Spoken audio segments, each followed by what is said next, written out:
I had that job for 2 years until 1948 when I went pioneering.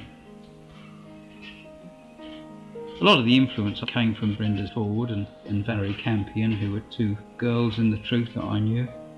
We all started pioneering at the same time. Brenda's in Australia now and Valerie's in Pakistan as a missionary.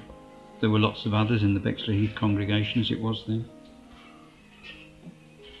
I used to do part-time jobs, anything I could get hold of. One of the jobs I was doing when I started courting Mum was breaking up wood from exhibitions into firewood.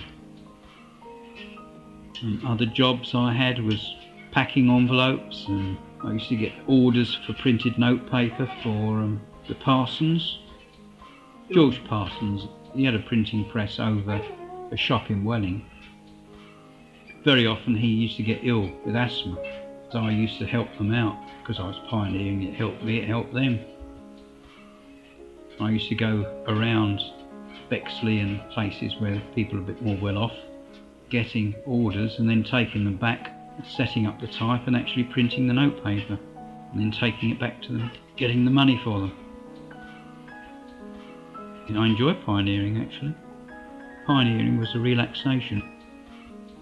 Used to go out in all weathers, sometimes in the middle of winter. I used to arrive at a door completely covered with 6 inches of snow because I used to have a big oilskin cape on, and the snow used to collect on the front of the oilskin cape. Used to get a lot more talks then. People much more religious than they are now.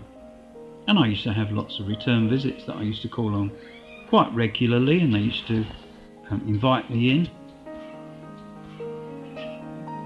In those days the objections were always about military service. Why don't your people fight? It wasn't all that long before I got called up for military service. I got draft papers. You had to register for military service. You either registered or you registered as a conscientious objector. You had to give the grounds of that objection, and then you had to go to a court and state your reasons. First Court Papers invited me to go to a magistrate's court at Dartford. They said, "Do you want to go to Quarter Sessions?" And I said yes, because I thought it would be fairer. Of course I didn't realise that it would mean a longer sentence. Like an idiot. The majority of them weren't like me. They went to a magistrate's court and they got there 3 months. They all thought that I would do the same thing, but like an idiot I didn't. Put on my own defence. I made a speech, and then Bill Jerome and Jack Russell, they came down to be the witnesses for my character. They found no reason why I shouldn't go to military service. At the end of it, I got carted away to Canterbury Prison.